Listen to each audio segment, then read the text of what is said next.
kembali lagi di channel Marathon, channelnya kaum rebahan.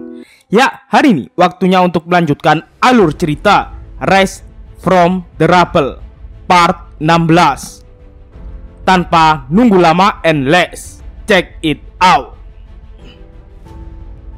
Setelah menyapa dengan hormat Wei Chengsan, Li Zong segera menerkam kedua komandan tersebut. Namun serangan sambutannya berhasil Wei tangkis. Tapi tunggangannya pun harus merelakan kedua kakinya karena tertebas oleh Fu Zhang. Setelah serangan pembuka tersebut, Wei seketika turut berduka bagaimana Li Zong yang dia kenal berakhir seperti monster, dan sayangnya tidak lebih kuat dari sebelumnya. Namun Li Zong memperlihatkan regenerasinya yang mengagumkan dan menyembuhkan luka tebasan Wei dengan cepat, hingga membuat dua komandan itu terdiam ketakutan. Menurut pria bertopeng sebelumnya, mutasi yang Li Zong lakukan lebih dari yang mereka prediksi, dan percaya bahwa rencana yang dia pikirkan akan berjalan lebih baik. Karena merasa sudah bosan basa-basi, Li Zong segera menyudahi percakapan mereka, kemudian bersiap untuk serangan berikutnya. Di dalam perkiraan Wei, dia saat ini memiliki sedikit peluang jika harus bertarung dengan Li Zong dan para monster tingkat warlord. Kemudian Wei berjanji pada Fu, jika mereka berhasil keluar hidup-hidup dari sini, Wei berjanji akan membalas budi. Tapi ucapan tersebut membuat Fu Zhang kesal. Pasalnya, dia juga seorang prajurit yang akan mengorbankan nyawanya jika untuk mempertahankan pangkalan. Dan dengan kepercayaan diri, Fu Zhang dan Wei maju menerjang ke arah Li Zong untuk membersihkan para monster yang berada di sekelilingnya. Namun, sebelum mereka menyerangnya, Li Zong meraung mengeluarkan aura ultrasoniknya untuk meminta para monster segera menuju taman artefak yang berada di dalam. Wei seketika itu sangat khawatir dan segera mencari solusi untuk tidak membiarkan mereka melakukan apa yang mereka inginkan. Pov kembali ke taman artefak alien di dalam markas, yang memperlihatkan Ji Zhang terkejut, mengira terjadi gempa di luar sana, yang sebenarnya itu adalah raungan Li Zong. Mengetahui kode tersebut, Han Long seketika memberitahu Zhu Fan bahwa mereka telah datang bersama 4 warlord menengah, dan saat ini Wei Chengsan akan menghadapi mereka bertiga. Selain itu, kota Jingning juga dalam keadaan bahaya, di mana para monster sudah memporak-porandakan seluruh kota, dan asosiasi tentara bayaran sedang berusaha mati-matian untuk melindungi para warga sipil di sana. Saat pangkalan ini diterobos dan sistem energi terputus, Zhu Fan dan kawan-kawan hanya akan menjadi sekelompok domba yang menunggu untuk disembelih. Tapi jika mereka membuka perlindungan tersebut, Han Long berjanji akan membiarkan mereka hidup-hidup kecuali Zhu Fan seorang. Mendengar hal itu membuat Ji Zhang semakin kebingungan dan bertanya solusi pada Zhu Fan. Sulan juga mengira bahwa situasi di luar lebih buruk dari yang dia bayangkan. Selain keluarga Li, ibu kota kekaisaran dan keluargamu juga bertanggung jawab atas kekacauan ini, karena telah merahasiakan monster yang akan membuat mereka menjadi musuh terbesar umat manusia. Padahal kedua keluarga tersebut sudah bersumpah sebagai pelindung Cina. Kayak pejabat aja udah sumpah Al-Quran korupsi minyak. Negara Konoha yang lucu. Setelah berpikir lama, akhirnya Zhu Fan menemukan ide brilian yang membuat Sulan dan Ji Zhang keheranan. Namun karena tidak ada lagi pilihan, mereka akhirnya menyetujuinya. Kemudian Zhu Fan berjalan ke arah taman artefak dan bertanya kepada Han Long apakah taman artefak ini yang mereka inginkan.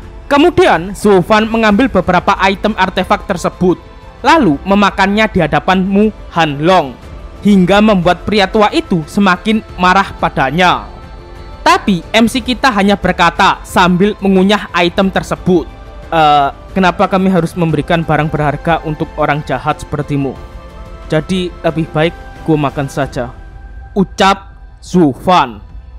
Ekspresi Zhu Fan saat itu terlihat sangat santai, sembari menikmati mengunyah artefak alien tersebut, meskipun berada di tengah-tengah peperangan.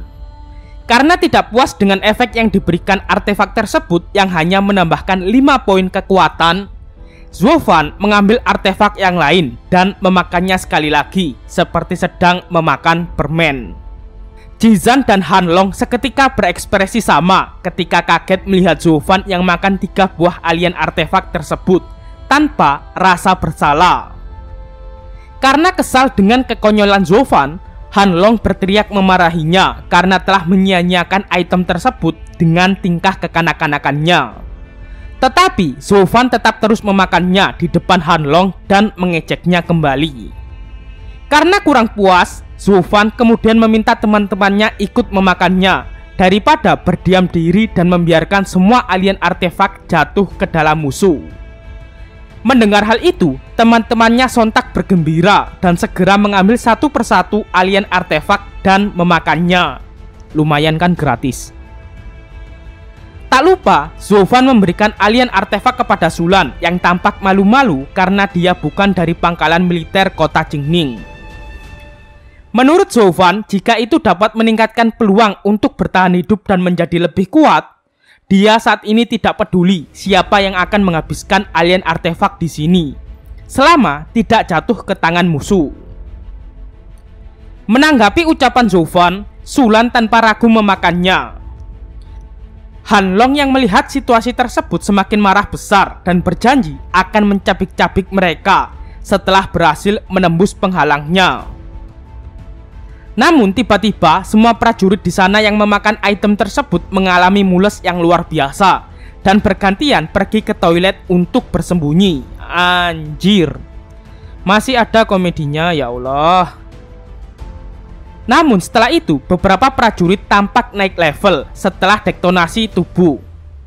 Karena momen canda tersebut, Zuo Fan lalu menggoda Sulan dan mengatakan jika dia ingin buang hajat, Zuo Fan dengan gagah siap menjadi tembok untuk menutupinya.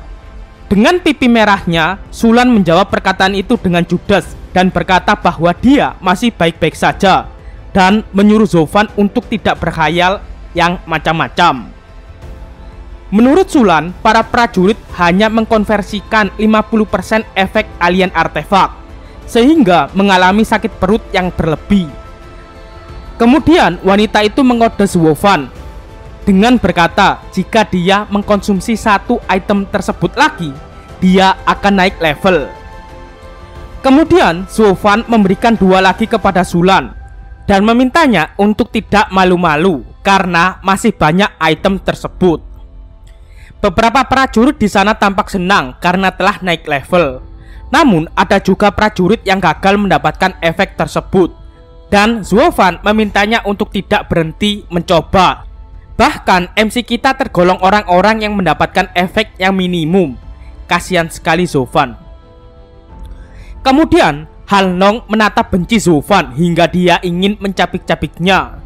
Tapi Zuo Fan sekali lagi mengacungkan jari tengahnya dan berkata, sebaiknya kau ucapkan itu ketika kau masuk di sini. For your information, setelah Zuo Fan mengkonsumsi begitu banyak alien artefak, dia saat ini memiliki poin sama rata di 300 stat point. Namun hal itu masih jauh untuk level up ke tingkat warlord menengah.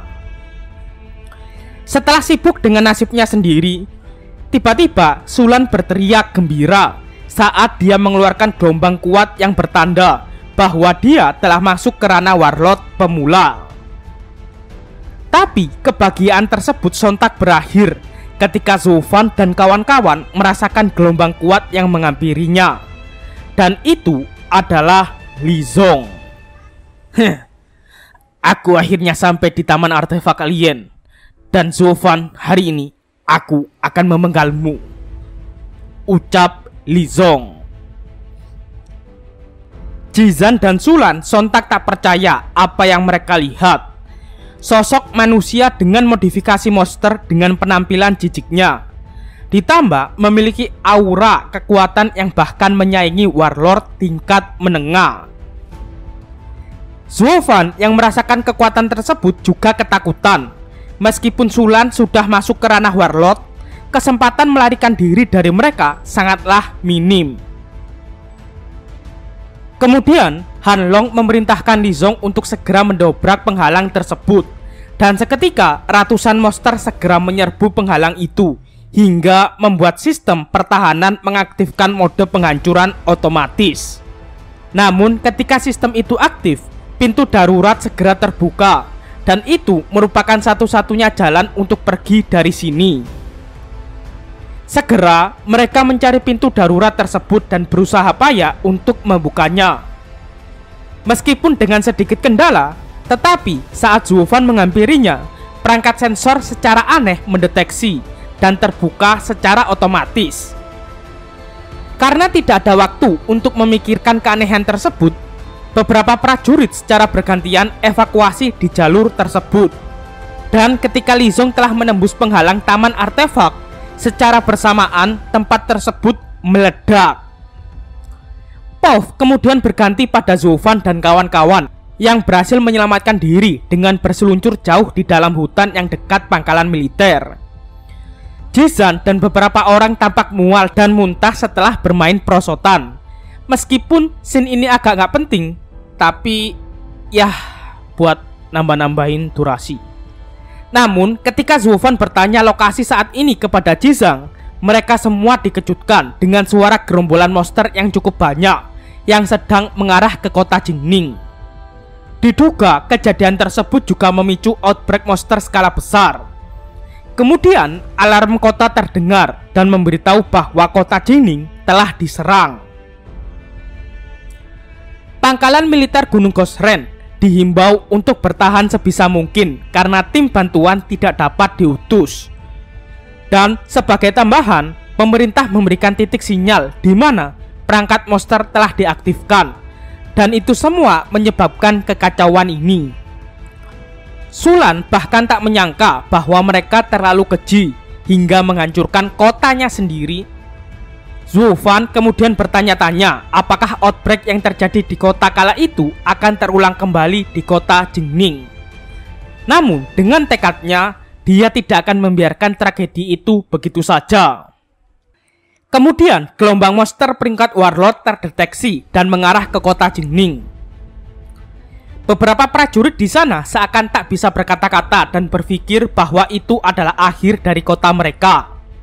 Menurut Jizan, ini adalah bencana yang terburuk di dalam sejarah, di mana situasi di pangkalan dan kota terlihat sangat kacau. Bahkan beberapa orang sudah pasrah dan berkata bahwa meskipun mereka mempunyai banyak prajurit tingkat Warlord, tetap tidak akan bisa menangani monster-monster tersebut dalam satu waktu, kecuali Wargot yang turun tangan. Kalimat tersebut menandakan bahwa ada level tertinggi di atas Warlord.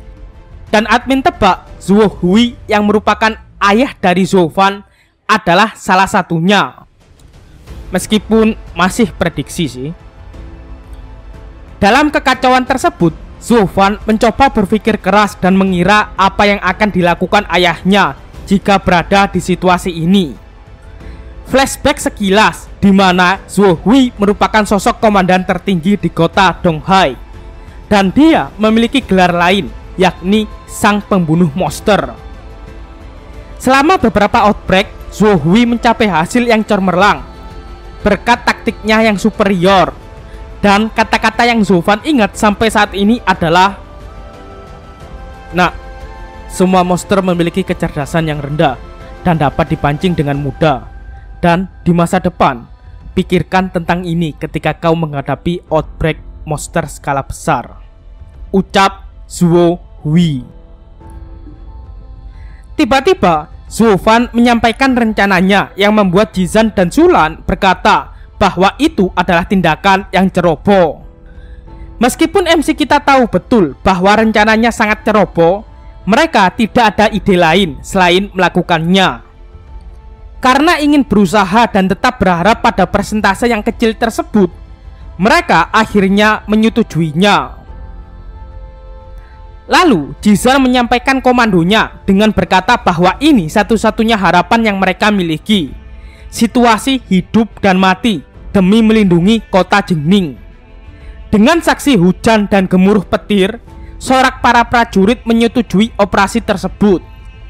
Kemudian Jizan mengarahkan Zuofan ke tempat markas rahasia militer yang menyimpan berbagai kendaraan dan benda itu yang telah disiapkan untuk outbreak skala besar. Bendanya masih misterius.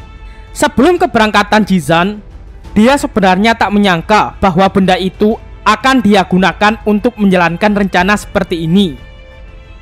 Dan Jizan berdoa agar Zhuofan selamat dan kembali hidup-hidup, karena situasinya jauh lebih buruk di sana. Akhir dari kata-kata tersebut kemudian memisahkan mereka. Zhuofan saat ini hanya ditemani oleh Zulan yang menegaskan keyakinannya. Meskipun MC kita mampu mengalahkan seorang warlord, tapi rencana ini memiliki resiko besar di pundaknya. Namun karena Zulan saat ini sudah menjadi seorang warlord pemula, dia dengan ikhlas akan berbagi beban bersamanya. Dengan senyum tipis-tipis, Zhuofan hanya berkata, "Ayo kita pergi." Pauf sekilas berpindah yang memperlihatkan gelombang monster sepenuhnya telah terbentuk. Kemudian beralih kembali pada Zhuofan yang sedang mempersiapkan rencananya bersama Zulan. Ternyata rencananya adalah untuk memikat semua monster yang berada di kota datang dan melawan monster terkuat di dalam hutan gunung Ghost Rain. Kalau kalian ingat, iya benar. Monster yang dimaksud adalah Raja Monster Rank B, Eagle Fox. Meskipun persiapannya sedang dilaksanakan, Zulan masih tidak menyangka bahwa Zhuofan berhasil menemukan monster tingkat langka yang menurut rumornya dia lebih kuat dari prajurit tingkat warlord menengah. Namun dalam perkataan itu, Zhuofan hanya berpikir rencananya didasari hanya karena dia dulu selamat berkat keberuntungannya, dan Zhuofan ingin menaruhkan ketakutannya, nasibnya, dan masa depan pada Raja Monster Rank B tersebut. Sekian alur cerita yang sangat menggantung ini. Kalau kalian menantikan episode-episode berikutnya, silahkan komen. Terima kasih sudah klik video ini. Kalau suka jangan lupa like, and see you, bye-bye. Ciao.